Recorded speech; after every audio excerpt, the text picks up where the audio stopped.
Welcome everyone to today's webinar. My name is Christian Aparicio. I'll be moderating and presenting in today's presentation or webinar. Along with me is Christopher Anderson. I am a product marketing manager for our various FEA solutions here at MSC Software. And Christopher Anderson is a business development and project manager for the MSC Learning Center. So just to give you an idea of what we'll be covering today, since this is more of a training webinar, I'll be walking you through how to use Patran for an actual example. After that, I'll go into how to use MSC Nastran. I'll give you a few fundamental pieces of information you need to go ahead and use Nastran. I'll then hand it over to Christopher Anderson so he can go ahead and give us more details about the MSC Learning Center and its relevance today. And we'll end with a quick Q&A. If you have any questions, you can use the chat or the QA window located to the right of the screen. And then afterwards, we will have a recording of the webinar. Yes, we will have a recording of the webinar available to everyone on the call, so you'll be getting an email after the webinar, just in case you miss one piece of the information. And right now, I'd just like to go ahead and make a quick check with everyone on the call. Can everyone hear me clearly? There's no distortion in my voice. If you can give me feedback using the chat window on the right, I would really appreciate it. Perfect, thanks. At this time, it seems the majority of the people on the call have great sound quality. If you experience any issues, please make an attempt to reset your audio, whether it's by rejoining the call or by leaving and returning back to the event. So with that, I'll just go ahead and get started. Everything you see here is based on material from the MSC Learning Center. It's basically an online option for training that we offer here at MSC Software. The first workshop I'll be performing is from a course known as NAS 120. I'll get to that in more detail in a moment. So before I go ahead and do that, let me just go ahead and show you what that looks like in the MSC Learning Center. So the MSC Learning Center, as I mentioned before, provides you a bunch of lecture material and workshops online. Here is an example. Here we're in the NAS 120 course. You have a ton of lecture material. So here, if you're not familiar with what the finite element method is, you have information here, and you can scroll through the lecture notes at your own pace or at the pace of the narration. You can see there's actually a narration here. You can pause it, fast forward it, and so on. But in today's webinar, what we're interested in is actually doing an example from one of these training courses. So let me go ahead and jump to that. Each workshop is includes objectives, step-by-step instructions, various definitions of what the element model is, the material properties, the loading, and so on. Here on this slide, we show you how to use Patran click by click and where to click in the Patran interface. So rather than go back and forth between the web browser and Patran, at this point, I'll just transition over to Patran and do the workshop. Before going on to Patran, I'd like to point out that the user interface is really convenient in the sense it's organized into sort of, for the most part, 6 steps. You would first start off with your geometry, followed by defining your materials and your properties, then your boundary conditions, then you mesh the model, analyze it, and review the results. So let's jump over to the Patran interface, and this is what I mean. So here we have the ribbon interface here at the top right. You have your collection of geometry-related tools here, your collection of material and property tools, followed by your boundary conditions, constraints, loads, and so on. You have your meshing tools, then your analysis, then your results. And that's what I mean when I refer to this 6-step process. So let me just transition back to the PowerPoint here. So that's what I mean when I refer to the 6-step process, and this is what I'll be showing you for the next 10 minutes. So let's go ahead and import our geometry by going to File, Import. Make sure the source is selected as Parasolid. Quickly navigate to your directory with the appropriate CAD model.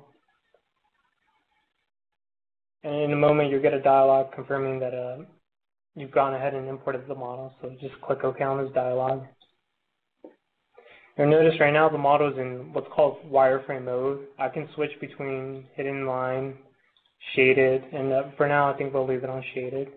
I should point out here in the Home tab, you have various frequently used tools here available. So if I want to shrink it, click this icon. If I want to zoom in a particular region, I click that tool and zoom in.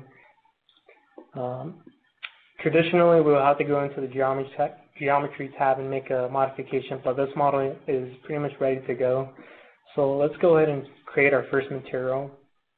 So you would jump to the Properties tab, click Isotropic to make a linear isotropic material. Here in the material name, I'm just going to use material as a name. In order to input your, sorry, I'm getting weird behavior on my end. In order to supply the Young's modulus, the Poisson ratio, and so on, you would jump into the input properties here. So here, type in 30E6.3 for the Poisson ratio, and density would be 0.101. Click OK here, and now we've provided the properties. If we want to create this material, we have to hit Apply. This apply will be very important as you use Patran. So let's go ahead and show what we've done so far. If we go back to the Home tab and click the model tree, the model tree is essentially a summary of what's included in your finite element model. So here under materials, we've created one material called material. Now we have to take this material and apply it to the model. So to do that, we go back to the Properties tab, click on under 3D Properties, click Solid, and for property set name, let's just call this Solid Property. Under Input Properties, you would select the material you just made. So I click Input Properties. Here under Material Names, click this little, what looks like a fiber icon. And here you'll have all the materials you've created so far. In this case, we've just created one. And then it'll drop it into the dialog here. So again, click this icon here. It'll open your material library. As soon as you click the material, it drops it in here. So let's go ahead and click OK. So now we know what material to use. Now we need to select an application region. So here, I've clicked on Select Application Region. Let me just go ahead and select the model, Solid 1. Let me add it into the application region. Click OK. And then we'll click Apply here. And now here on the bottom, you'll see this sort of feedback dialog. The last statement is element props create. That's an indication that Patran has actually done something. And here, if you read it, you can tell it's created an element property. If we look back to the model tree, you can see that we have the newly created property here listed as solid property. So now that I've done that, let's go ahead and actually apply some boundary conditions to the model. So let's go ahead and jump to the BCs tab here. I want to go ahead and constrain this bottom surface here in the X, Y, and Z direction. So to do that, under the nodal group, click Displacement Constraint. You see this is a completely new tool from before. Let me just call this a Fixed Constraint. Under Input Data, this is where we'll go ahead and fix this in the X, the Y, and the Z direction. And note that I use commas between the various X, Y, and Z's. And here at the bottom, you see that the coordinate analysis coordinate frame is using the global coordinate frame, which is this X, Y, Z, as you see here. If you were to use spherical or cylindrical coordinates, you can go ahead and select the separate coordinate system there. But for now, I'll just leave the default as coordinate 0. Again, we've gone ahead and defined fixed translation in X, Y, Z by denoting a 0, 0, 0. And now for our application regions, here what you want to do is select using this data box here, select geometry entities. Right now, what you can do is select points, you can select a solid, you can select a lot of things here, but that's not what we want. So here is, you see it's selected points, solids, curves, it's selected a lot of things. We want to get very selective with our picking criteria. So this bar here is known as your picking filter. So I can select this point, which means I can only select points on the window now. So you see the only thing I select is points. I cannot select surfaces, edges, and so on. Or I can click the edge icon here, and now I can select only edges. And this becomes pretty handy when you're playing with large CAD files or CAD models and you have various entities. But we're interested in selecting only surfaces. So let me go ahead and select surfaces here. And let me go ahead and move the model around. And bear with me, I'm getting a delay here on my side. So let me go ahead and delete this here. And so as you see, I can zoom in and out and then select the necessary surface here. So now I've selected the surface, I'll add it here. You notice it's highlighted in orange. Once you've successfully dropped the surface label here in application region, simply click OK here. And now so far we've defined how it's constrained in the XYZ. We've selected an application region, solid 1.14. Now we have to go ahead and execute this operation, or in other words, create this boundary condition. So click Apply. And here in the model browser, you see this new boundary condition here. Let's go ahead and define a total load now. So reorient the model. I'll click total load here, and there's a new form here. I'll call this load F. Under input data, you use the same familiar vector notation, so 0 in the X, -7 to 80 in the Y, and 0 in the Z. And close it with one of these. Again, the analysis coordinate frame, we're just going to use the normal XYZ coordinate frame. Click OK. And for the application region, we'll go and select this top surface here. You can see it's kind of inside of this hole here. And again, it's highlighted in orange to indicate you've gone ahead and selected it. Make sure to add it to the application region. It should be here ultimately. Click OK, and then to finally create this load, click Apply. And now you see a new total load here listed in the model tree. So far, everything I've done has been applied to the CAD geometry. I've done nothing with the mesh so far. That's where we move to the meshing tab now. So here, as I said before, all the tools I need to go ahead and mesh this. Here under the Meshers group, I'll go ahead and select the solid mesher. I'll leave all the defaults as shown. I'll use TET elements. For my input list, obviously I want to mesh the solid 1. So make sure that's in there.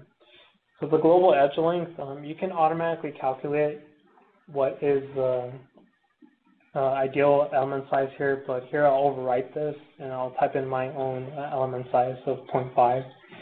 So once you've set up the whole form, just click Apply here. I'll go ahead and start to mesh this. You'll notice here on the top right that Patran is actively working on this operation. You can tell when the little sphere is spinning like that.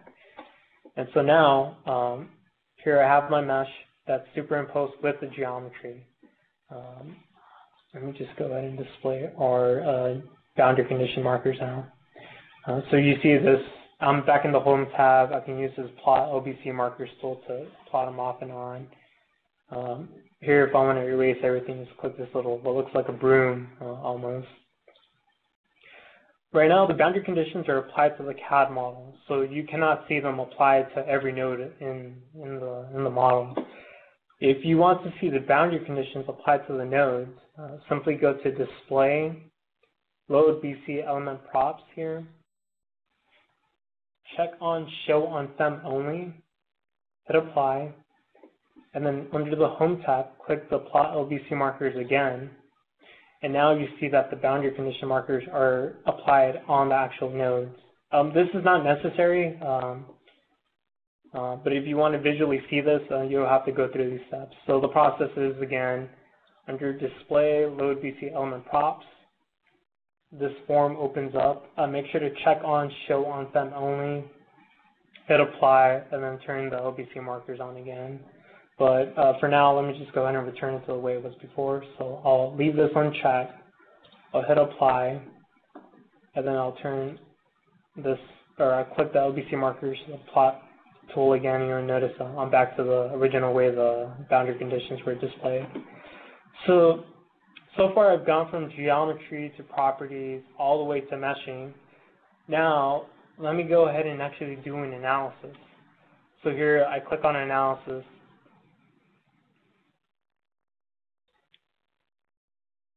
Just minimize that. I'll click the Analysis tab, and here are all the tools I need to perform an analysis. Under Analyze, just click Entire Model. Or before that, let me just go ahead and, just for the purpose here, let me just click Analysis Deck right now. If I navigate to the directory that this model is, here is the directory where our Patran model exists.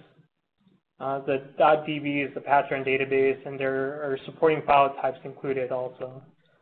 If I go back to the presentation, so far in the workflow, Patran is responsible for the .db, the .session file, and so on.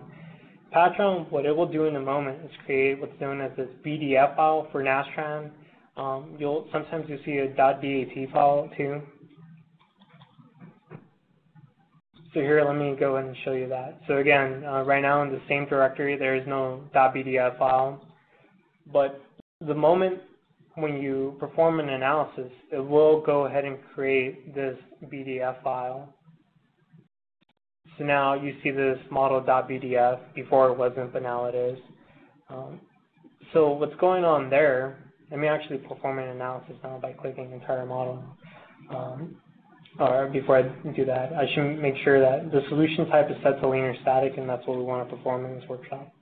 I'll click Apply to actually perform an analysis. Patran will ask me if I want to replace the previous BDF file.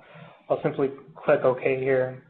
And in a moment, you'll see that a new window pops up. It's a black command prompt window. This is indication that Nastran is running, analyzing this model. If we go back to the workflow. So far, we've gone into Patran, created our whole model, applied the materials, properties, boundary conditions, and so on. Patran has created this BDF file that it then sends to Nastran. Nastran is now solving the model, and it produces a number of results, or result files for you to use. It could be an F06 file, F04, an XDB, and so on. So if we take a look at that directory now, we see more files. So the F06, the F04, our main focus right now is the XDB file. So let me go ahead and jump back to Patran. So we've analyzed the model. Let's click on Access Results XDB. So you see a new form pop up here on the right. Let's go and select result files. So here, there's a new XDB file here. Simply select this one, hit OK, and then hit Apply to access this result files. So here in the bottom, you'll see feedback saying "and attached result file." That's usually an indication that it was successfully brought into Patran. From analysis, I jump to results, and here again, I have all the results I need to review the results. I click on Quick Plot Fringe Deformation. I only have one load case for this example, so that's why there's only one result case here. Under fringe result, say I want to review the stress tensor. And then for the deformation, I actually want to see this deform in the translational manner. So then I'll click Apply. And you'll notice that the original solid is kind of superimposed with this, but we don't want this. So here right now we're in the, let me see if I can hover over this. We're in this hole, if you will. I can jump to this hole and see more settings, but I need to jump into the deform attributes hole here. I'll unselect Show Undeform, and then I'll hit Apply. Let me go ahead and go back home and remove the geometry. So this is our end result. Let me go back to our PowerPoint, or rather, let me go back to the training workshop here. So that is fundamentally how you perform an analysis with Patran. As I said before, this is the same way you would do it if you're in the workshop that's in the MSC Learning Center. This is only one course of many. This particular workshop came from NAS 120, which is a linear static analysis with Nastran and Patran, but we have tons of more courses available, whether you want to do composite analysis, area elasticity, and so on. As I said before, this is all included in the MSC Learning Center for everyone here on the call. Let me go ahead and go on to my next topic. As new users for Patran or Nastran, there is this very common challenge that new users experience. This is true for any FEA code you use in the industry. For the next 5 minutes, I want to basically detail what this error is or what this challenge is, and I want to describe methods to solve this error. This is knowledge that would take you months to learn possibly, but I'm giving you this information on day one. So let's go ahead and describe what we're doing here. So I'll take my original model that I just analyzed it. I'll purposely make a mistake. So here under LBCs, if I want to modify something, you can right-click it and then click Modify. The form pops up. Here, what I want to go ahead and do is remove the constraint in the Y direction. So simply select or delete that. You notice that it's 0, comma, blank, empty space, comma, 0. I'll click OK.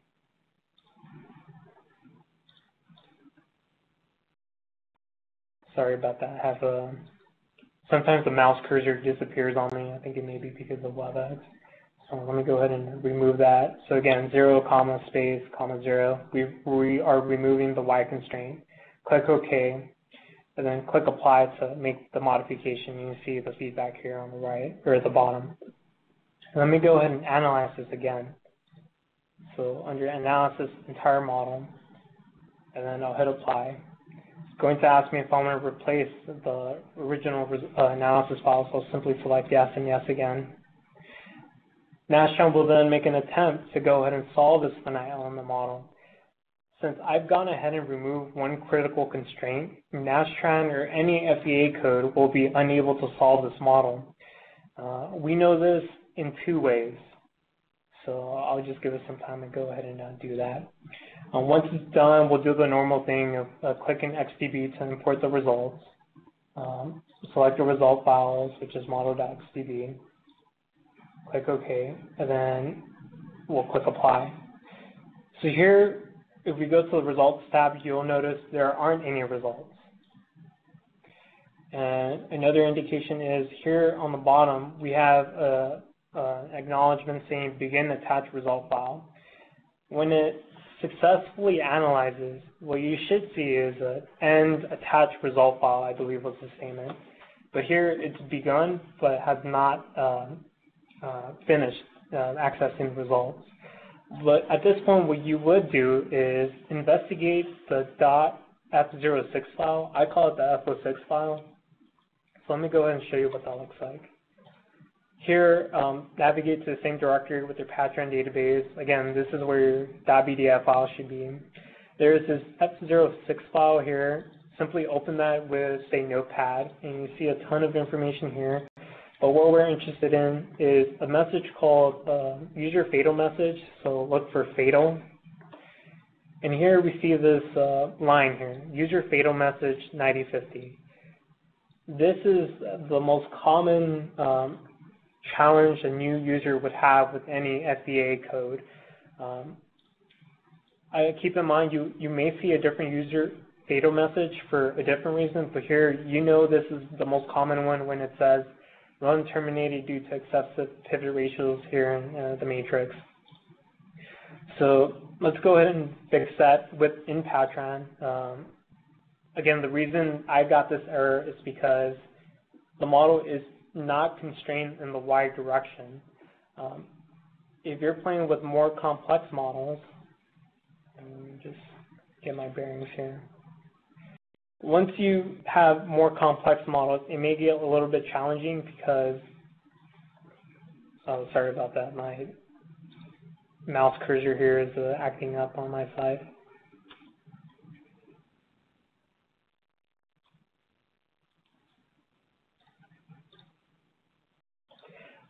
So as I said before, this model is not constrained in the Y direction.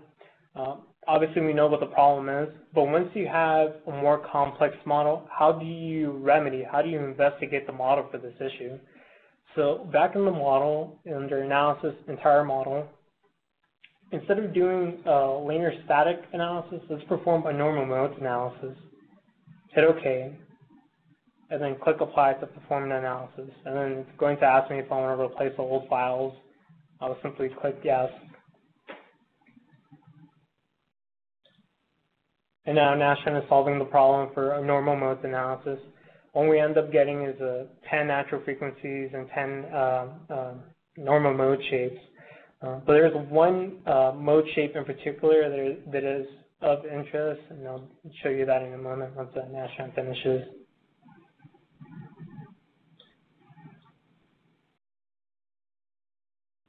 Once it's done, click the XDB icon here, go to select resolve file, select your normal model XDB file, click OK, click Apply to actually perform the import.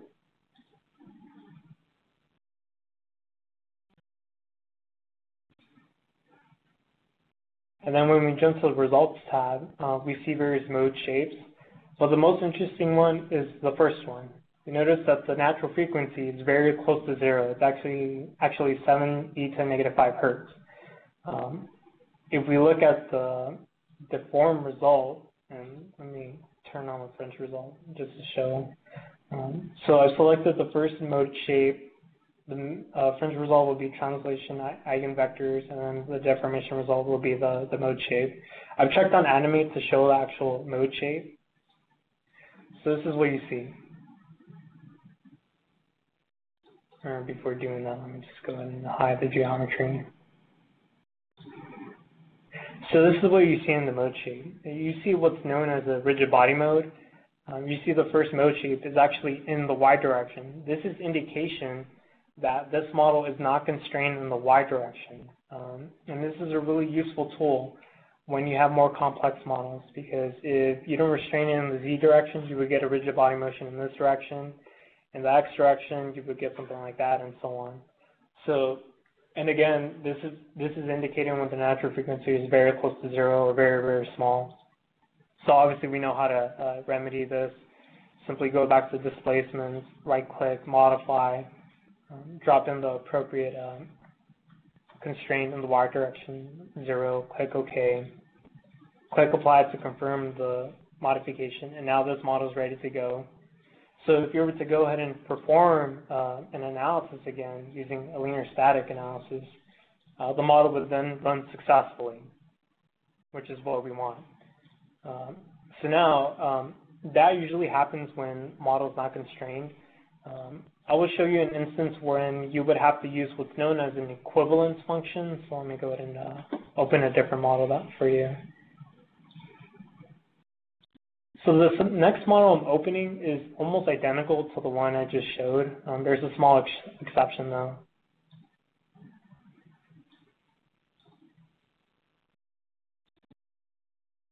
Before this model was just one solid, we can mesh the whole solid in one go. But this solid has been sliced, so it's actually two different geometries or two different solids. I'll show why that's significant here in a moment. So you see solid 1, solid 2. Let me go ahead and mesh this. Everything's identical except this time we're going to have two separate meshes. So let me go ahead and mesh this one. Let me go ahead and mesh the top.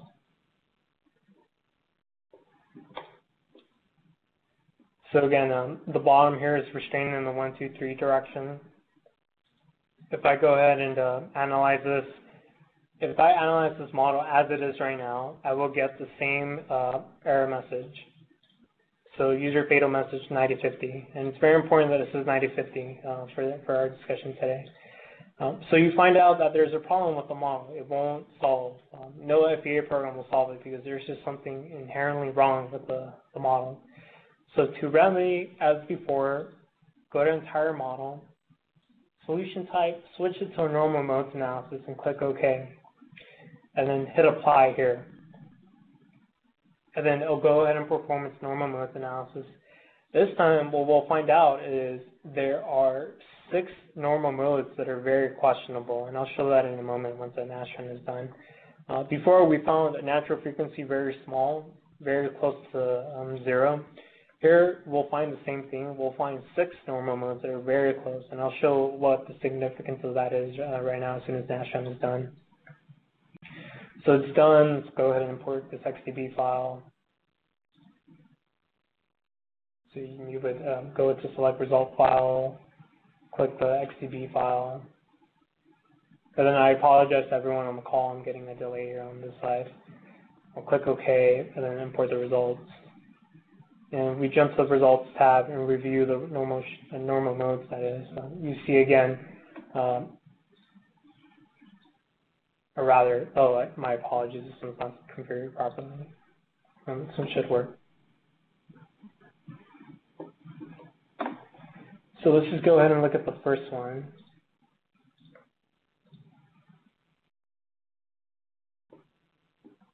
Did I?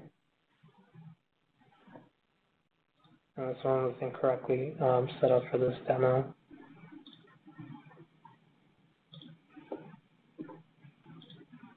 Just bear with me for a moment while I figure out.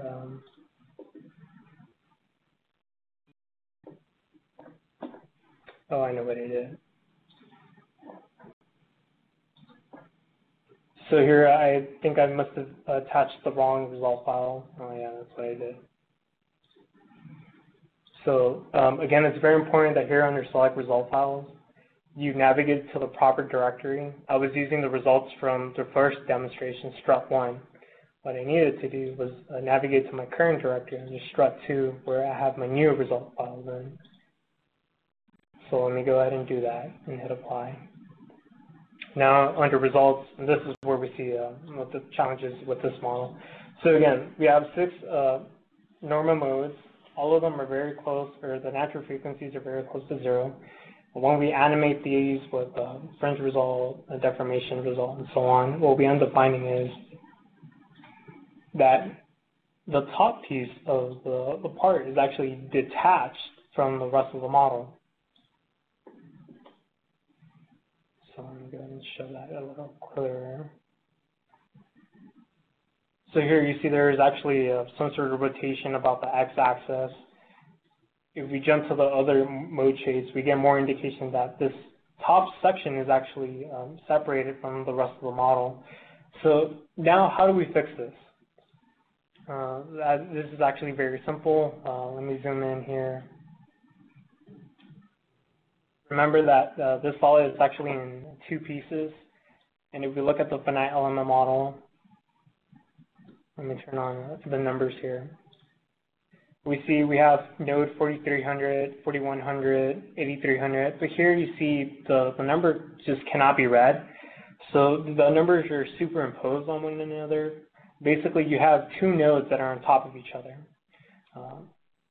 To remedy this, all you would have to do is, let me go ahead and show you that. Under the meshing tab, you click equivalence and hit apply. What this will do is take every overlapping node and consolidate it to 1 node. So now this model that was previously detached from one another is now connected in one fashion. So now when I go to analysis, I go to entire model and switch back to linear static. This model will now run successfully. So let me go ahead and do that. Let me call this model. Sorry, I forgot to add a name here. Override the previous files. So now, as I said before, there was an issue where this top portion of the model was detached from the rest of the model, so it was allowed to have rigid body modes. I've used the equivalence function in Patran, so under meshing and FEM actions, you have equivalencing. That consolidated the nodes, so there's just 1 node, so now the model is completely attached. Right now, Nastran is running it, so I can successfully review the results once I go ahead and look at them. And so again, we go back to the same directory, look at the FO6 file, and we should always do this and look for any fatal messages. Right now, it's going to look through the entire file, and it's going to find that there is no fatal message. This was a successful analysis. So we're already almost at the 40-minute mark, so I'm going to try and double time this so we have enough time for Q&A at the end. Next, let's go ahead and go to our Nastran example. I know when I first used Nastran, it was a bit overwhelming. I come from an engineering background where I learned how to do C++, MATLAB scripting, Python, Visual Basic, and so on. So we're all used to while loops, if-else statements, and so on. But one interesting thing about the Nastran input file, it's kind of foreign if you're new to it. So in the next few minutes, I want to show you how to better understand it. So again, if we go back to MSC Learning Center, you have a ton of workshops and a ton of lectures. This particular workshop is going to ask you to actually create this PDF file. So if you go back to the workflow, right now we're focusing here on the workflow. We're focused here mainly in the PDF creation. If I go back to the web browser. As I said before, it might be very intimidating using Nastran or reading the file. Let me just scroll to where that is. This is what a Nastran PDF file will look like. Let me actually open it here.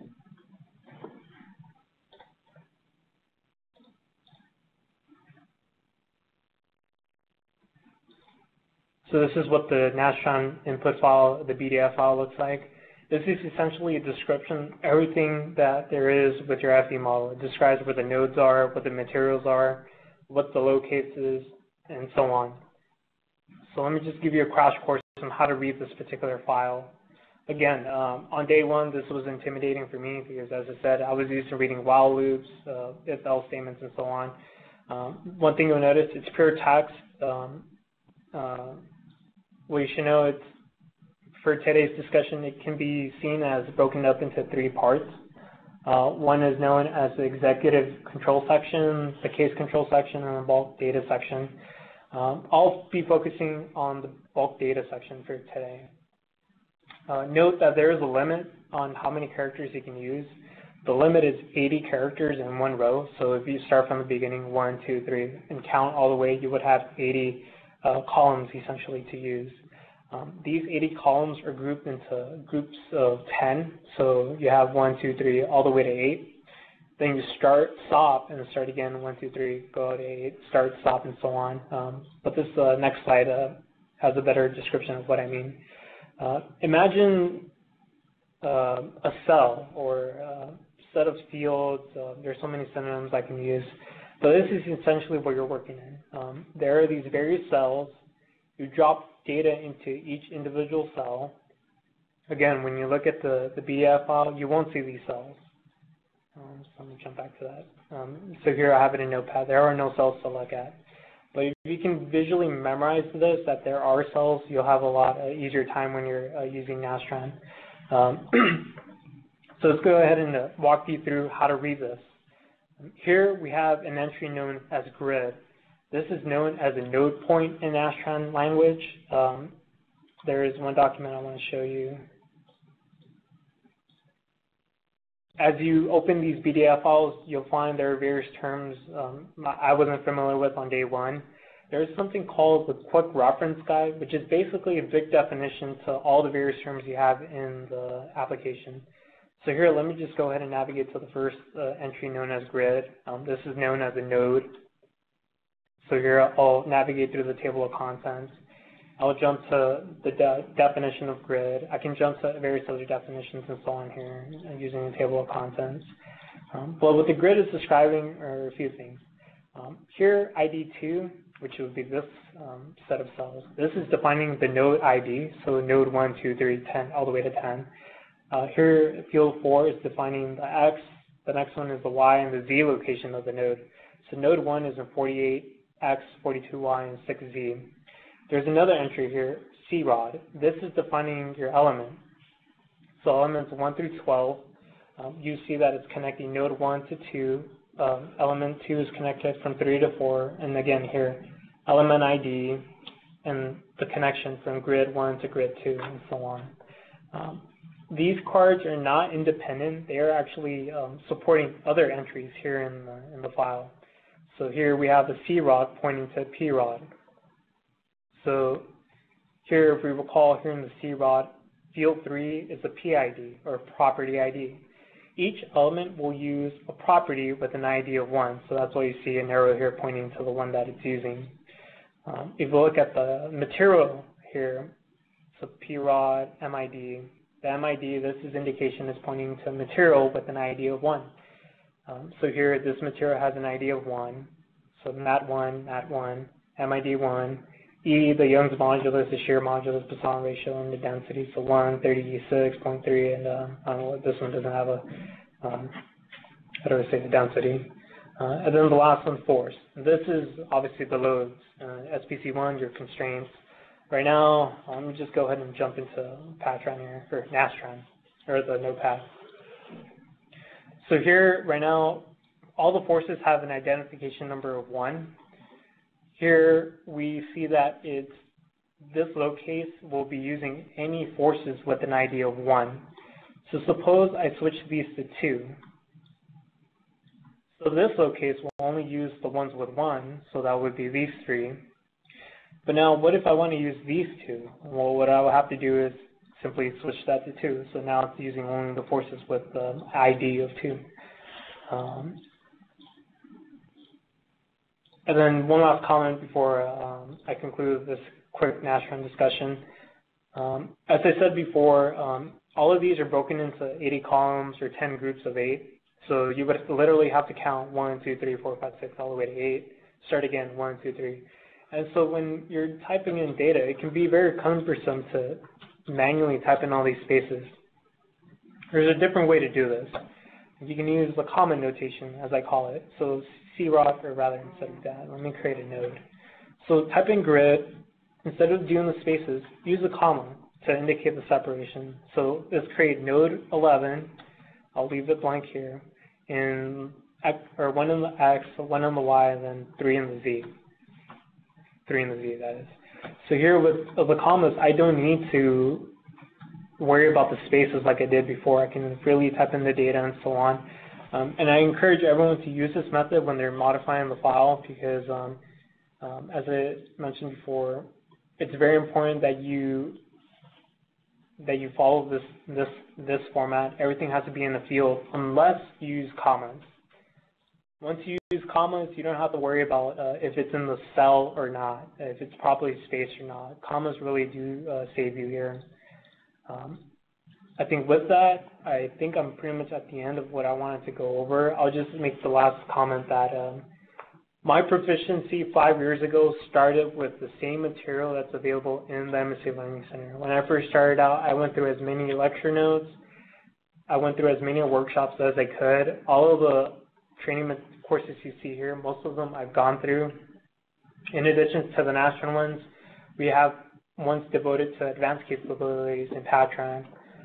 So right now, I just want to hand it off to Chris so we can have a few words regarding what the MSC Learning is and what's included in it. Thank you, Christian. Hello, everyone. Thank you for attending the webinar. My name is Chris Anderson. I am the Business Development Manager for the MSC Learning Center and e-learning. So as Christian mentioned, he has become as proficient as he is by using all of the lecture materials, workshops, demos, and quick reference guide that is all available in the MSC Learning Center e-learning subscription. And so I will give you a brief overview of what the MSC Learning Center is and how you're able to get access to this content through the e-learning subscriptions. So what is the MSC Learning Center? It's a cloud-based learning management system. It's essentially the training ecosystem for MSC. So in the MSC Learning Center, it hosts our instructor-led classroom or virtual training catalogs. So you can browse through those and register for live classes. It contains all of our e-learning subscriptions and online courses.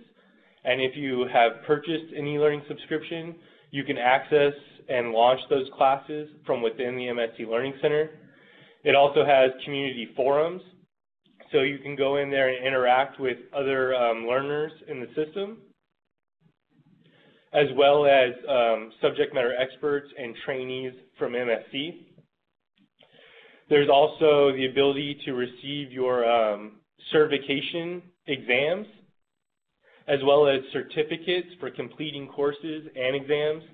And we also are in the process of hosting third-party content from our partners. So what is MSC e-learning and who is it for? So it's for the engineer who just quickly wants to get up to speed and learn how to use our software for, your projects or, your day-to-day tasks. So with the e-learning, you can easily, access this content from the MSC Learning Center. You can go through it at your own pace, just as Christian has shown you today, and you'll have access to all the lecture materials, and you can increase your access to training and reduce the cost, and know that you're going to get expert content and be able to get up to speed and be proficient with the software you've invested in. What's the philosophy behind e-learning? So what we've done is we've taken our time-tested instructor-led training content, we have formatted it through an e-learning authoring tool, and we have made that available through the MSC Learning Center. So no matter which method of training you decide to take with MSC, whether it's live training in a classroom, live training in a virtual environment, or if you want to purchase an on-demand e-learning subscription, you're going to get the exact same content, and you can know that that's been developed by subject matter experts, and it's been used by our customers for a long time. So the material is valid, it's thorough, and it's been assured to provide quality training material. So what is included in an MSC e-learning subscription? So that gives you access to the MSC Learning Center for 1 year. You can access the online training courses from your desktop, laptop, or any mobile device. You get access to all of the certification exams. You get access to certificates for classes that you've completed, as well as exams that you've completed. And you also get access to the communities. And we all know the concern with online training is you feel like you have to go at it alone. I mean, it's one of the perks, right? You get to go through the training at your own pace when it's convenient for you, but you don't want to feel like you have to learn on your own. So the communities offer that collaboration environment where you can learn from others in the system, as well as ask questions to the subject matter experts and trainers here at MSC, and know that they'll help you through any misunderstandings or troubles you may experience in your learning. So as Christian mentioned, with the Nastran subscription, you get access to 20+ courses that have been developed by MSC Nastran experts. Of these courses, most of them are available in the online format. For those that aren't available in the online format, you still get all the PDF lecture materials along with the workshop files and the exams. So annually, we ask our users to rate these courses that we've developed so that we know that they're covering the objectives and your training needs. As you can see consistently across the board, we get high marks for the accuracy of our content, how well the content is developed and formatted, and how well it covers the objectives and gets our users up to speed with our software. Not to mention, with this subscription, you get access to 2,000+ topics, 200+ lectures, several workshops, and several demos that are very similar to the training that Christian has shown you today. And you can go through these all at your own pace through the MSC Learning Center. As I mentioned, the certification exams, here you can see today there are exams for each and every course. Some are available now and some will be coming shortly. And then, again, just to touch, you're not alone in your training experience with e-learning. you get access to the community forums.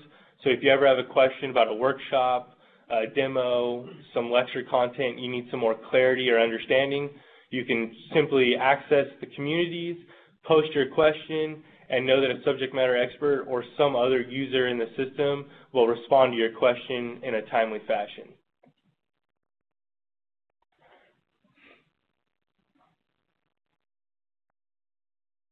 Again, all of this content is available through the MSC Learning Center if you have access to an e-learning subscription.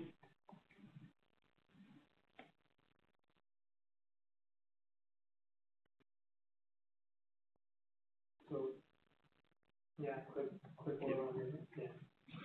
And as I mentioned, these communities are moderated by MSC experts, and there are several different types. So you can have forums. You can post files if you want someone to check one of your files. You can also post suggestions, and all of this content can be rated and voted on. So that kind of concludes this webinar for today. Again, I'd like to thank everyone for attending, remind you that all of the training content and material that was shown by Christian, you can have access to with purchase of an e-learning subscription. If you want to find out more information or just kind of browse the system on your own, please visit the URL that you see here, the mscsoftware.com, MSC Learning Center.